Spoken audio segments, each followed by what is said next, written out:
Tem histórias que parecem Hollywood por fora e pesadelo por dentro. Porque hoje a gente vai falar de uma menininha que você provavelmente já ouviu sem perceber. A voz dela ficou eternizada em 2 filmes que marcaram gerações. Ela era pequena, carismática, trabalhava sem parar. Fazia comercial, série, filme e todo mundo ao redor achava que ela era só uma criança muito talentosa vivendo um sonho. Só que o que muita gente não via, ouvia e não conseguia parar, era o que acontecia quando a porta de casa fechava. E eu já te aviso, essa história tem sinais claros, gritos silenciosos, pedidos de ajuda e um final tão absurdo que parece roteiro de filme. Só que não é. Olá, bem-vindos ao meu canal de True Crime, eu sou a Vanessa Greco e aqui a gente mergulha em histórias reais, crimes misteriosos e discute o bastidor do comportamento humano. Toda semana tem 2 vídeos novos para você. E se você curte esse tipo de conteúdo, já deixa aqui o seu like, se inscreve e aciona o sininho para não perder nenhum vídeo. Também pode clicar no botão de hypar o vídeo se ele aparecer para você. Ajuda demais a entregar o vídeo para outras pessoas, assim como comentar sempre que puder, nem que seja somente um emoji. Me segue lá no Instagram também, é onde eu compartilho quando tem vídeo novo e outras curiosidades sobre o mundo do True Crime. Quer enviar o seu relato sobrenatural para ser contado aqui no canal? Uma boa história na família, premonição, lenda urbana, algo que aconteceu e nunca soube explicar? Manda para o meu e-mail relatosdagreco@gmail.com. E chega de recados, agulha na mão, que ainda não tem porque eu estou de férias. Respira fundo e vem comigo até o último ponto.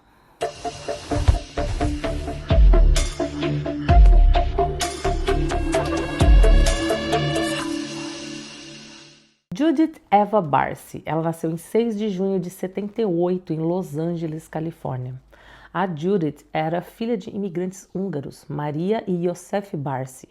Os dois, segundo os relatos reunidos em matérias e perfis no caso, tinham fugido da Hungria após a invasão soviética de 56 e buscavam recomeçar nos Estados Unidos. Então tínhamos um casal imigrante, sonho americano, uma filha única, aquela história que poderia ser da família que venceu. Só que a vida real gosta de costurar umas linhas tortas. Desde muito pequena, a Judith chamou a atenção. Ela começou em comerciais e TV, e ainda criança já tinha uma lista gigante de trabalhos. Ela aparece em séries, em programas que muita gente reconhece por nome, como a Punky Brewster, que eu amava, Cheers, The Twilight Zone, Growing Pains e por aí vai. No cinema, ela fez Jaws, que é o Tubarão 4 ela fez. E tem 2 trabalhos que viraram marca registrada dela, mesmo que muita gente só descubra depois. Ela fez a voz da Ducky naquele filme dos dinossauros, Em Busca do Vale Cantado, que eu amava. Eu chorava demais quando o Littlefoot, a mãe do Littlefoot morria. A dublagem é dela. E também a dublagem da menininha, como é o nome dela, gente? Anne-Marie, em Todos os Cães Merecem o Céu. Filmes lançados depois da morte dela. E aqui já começa o contraste cruel. Por fora era uma criança trabalhando, aparecendo, brilhando, né? Mas por dentro tinham coisas acontecendo que ninguém deveria aceitar como normal. A mãe, a Maria, ela é descrita como uma mulher que vivia em modo sobrevivência, tentando proteger a filha, tentando manter a casa, tentando não acender mais conflitos do que já existiam. E o pai... Bom, a gente vai deixar esse ponto sendo costurado devagar porque esse é aquele tipo de personagem que vai escurecendo a história aos poucos. O que dá para dizer, sem revelar tudo de cara, existia um medo real dentro daquela casa. Um medo que não era tipo, é briga de casal. Não, era um medo com ameaças sérias e ameaças repetidas. A própria imprensa da época descreve que havia ameaças há anos. E vizinhos e familiares relataram que aquilo não era novidade.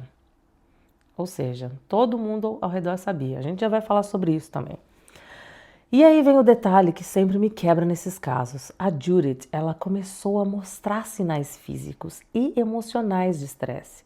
Segundo o Los Angeles Times, Ela chegou a arrancar os próprios cílios e até os bigodes do gato dela, como um tipo de manifestação de ansiedade e desespero que uma criança nem sabe nomear.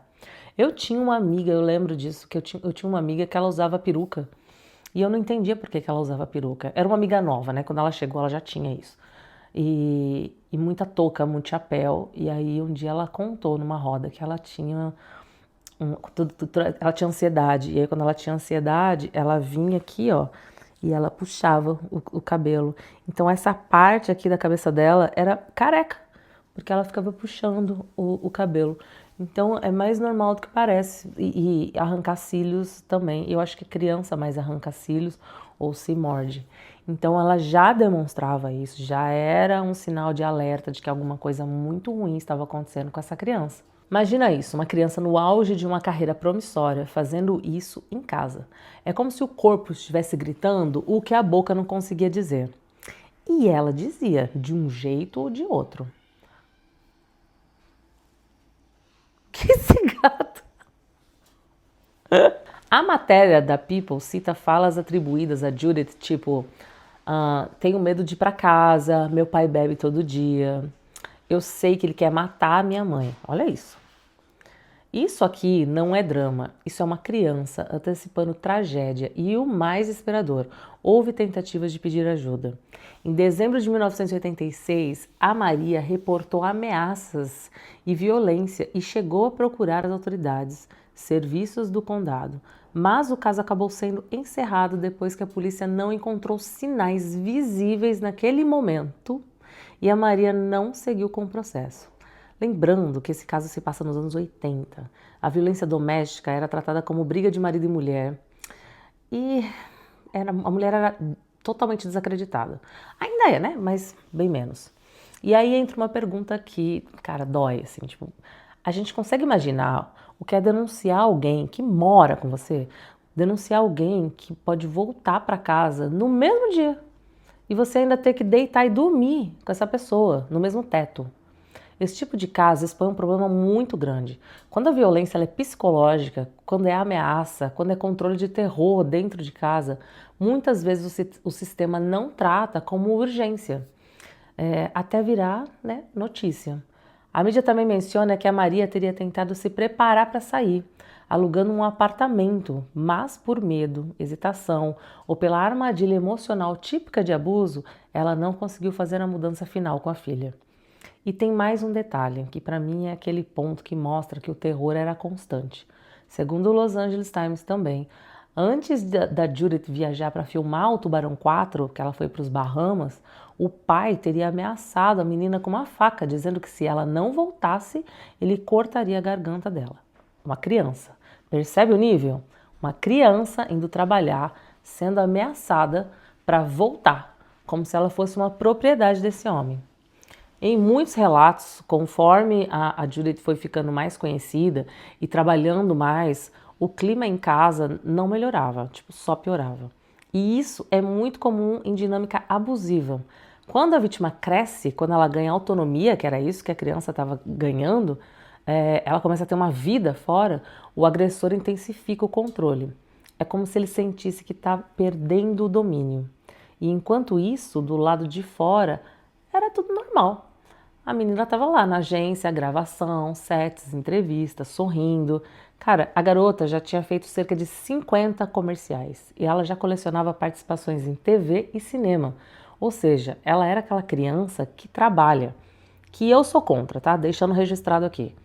Ah, mas como é que vai ser se não tiver criança no audiovisual? Não sei, não estou aqui para dar solução a nada, só estou aqui para questionar o quão saudável é para uma criança trabalhar dessa forma, nessa intensidade. Mas voltando. E aí a vida vai costurando esse contraste cruel. Numa sala, ela tem a voz na dublagem fofinha e em casa ela vive com medo de abrir uma porta. Vamos para a linha do tempo final, então. A gente sabe o que vinha acontecendo, que eram por anos, as ameaças, os vizinhos lembravam dessas ameaças de forma bem direta. Nas fontes, os vizinhos relatam que a Maria falava de ameaças do marido contra ela e a filha. Ou seja, todo mundo sabia o que estava rolando. Tem um depoimento que me dá até arrepio, porque mostra que para quem vivia perto parecia questão de tempo. Uma vizinha descreveu ouvir a explosão, ver a fumaça e pensar imediatamente: ele fez isso exatamente como eu disse que faria. Agora sim, o ponto que muita gente não quer ouvir, mas precisa saber para entender a dimensão do que aconteceu. Em 27 de julho de 1988, Judith e Maria foram mortas dentro de casa, em West Hills, área de Vale São Fernando, em Los Angeles. A forma como é descrito nas fontes principais é: Maria foi atingida no corredor e a Judith foi atingida no quarto, na caminha dela.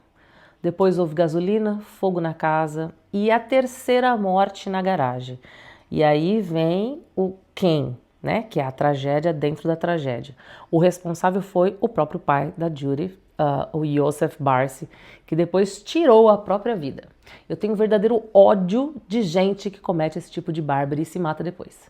Principalmente quando a pessoa tira a vida dos filhos para atingir a parceira ou parceiro. Sabemos que é mais a parceira, né? Mas eu abro aqui para os dois porque eu teria ódio igual dessa pessoa. Porque a sensação é de impunidade. Morrer é luxo para esse tipo de gente podre, né? Eu fico nervosa. Desculpa. E por que eu não falei desse nome antes? Porque ele não era famoso. O nome famoso era o dela. E é isso que esse caso escancara. Às vezes a figura pública é a vítima e o perigo é alguém que para o resto do mundo era só o pai. A Judith tinha 11 anos, a Maria tinha 48 e esse monstro tinha 55. E tem um detalhe simbólico: a Judith foi encontrada perto de uma TV rosa que o pai teria dado como pedido de desculpa por abuso anterior. Parece um detalhe pequeno, mas é o tipo de coisa que mostra o ciclo. Machuca, pede desculpa, dá presente, vira um amor de pessoa e volta a machucar. É assim que funciona, sempre. Depois que o fogo foi apagado, a polícia e os bombeiros encontraram a cena e a história virou notícia, porque não era só um caso local, era uma atriz mirim conhecida, com trabalhos recentes e futuros lançamentos. Lembra que eu disse que aqueles 2 filmes que ela tinha feito ainda não tinham sido lançados? E aí vem a parte que muita gente comenta até hoje, né? Os filmes com a voz dela, que saíram depois, ficaram muito mais tristes. Então, para quem assiste Em Busca do Vale Encantado ou Todos os Cães Merecem o Céu, existe uma camada extra de tristeza, quando você lembra que foi aquilo e que foi gravado por uma criança que não teve a chance de crescer. Eu vi uma entrevista do ator que dublou o cachorro, o Charlie, o cachorro, era o Charlie, no filme de Todos os Cães Merecem o Céu. E a dor emocional na voz do ator, o Reynolds, durante a cena da despedida foi genuína, pois ele estava se despedindo da Barcy, já que ela morreu depois de ter feito toda a dublagem dela, mas ainda faltava terminar a dele. Então foram necessárias dezenas de tomadas para que ele conseguisse concluir a gravação. Algumas fontes falam que foram mais de 60 takes. A cena acabou se tornando uma despedida comovente porque foi também a despedida da vida real. As últimas falas da Barcy, que é Goodbye Charlie and I love you, né? Adeus Charlie, eu te amo, já haviam sido gravadas e foram ouvidas pelo Reynolds enquanto ele registrava suas respostas, tornando o momento devastador tanto para ele quanto para o público. Buddy. Oh, Charlie, I'll miss you. Yeah, I'll miss you too, Squeaker. Now you go to sleep. Huh? Charlie, will I ever see you again? Sure you will, kid. You know, goodbyes aren't forever. Then, goodbye, Charlie. I love you. Yeah. I love you too. O caso também reacendeu o debate sobre como o sistema lida com ameaças e abusos emocional, que nem sempre deixam marca visível, né, para virar uma prova. E esse é aquele tipo de história que não termina quando a notícia termina, porque ela deixa um legado de forma de pergunta: quantas Judiths existem que ninguém conhece? Para mim, o que mais destrói nessa história é que não faltou sinal. Teve ameaça, teve medo, teve comportamento de desespero na criança, teve gente ouvindo, teve tentativas de pedir ajuda e mesmo assim não foi suficiente para interromper o ciclo a tempo. E existe uma crueldade particular quando o agressor é alguém de dentro de casa, porque a casa deveria ser o lugar de descanso, de segurança dessa criança. Mas para Judith, pelo que os relatos mostram, a casa era o lugar de pavor dela. E agora eu quero muito te perguntar, pra gente discutir aqui. Dava para ter interferido nessa situação? O que você faria se você fosse o vizinho? Lembrando que você não está livre disso acontecer com você. E aí o que você faria? Gente, a gente tem que fazer denúncia, nem que seja em anônimo. Faz em anônimo se você está com medo dessas pessoas. É melhor pecar por excesso, porque nesse caso, o não excesso resultou em morte. As pessoas escutaram os gritos. Tem que denunciar.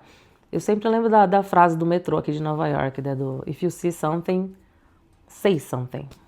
Se você gostou desse vídeo, não esquece de curtir, comentar aqui embaixo o que você achou do caso e me contar. Você já conhecia essa história da Judith Barsi? E é isso, a história de hoje chegou ao último ponto, mas ainda temos muita linha pela frente.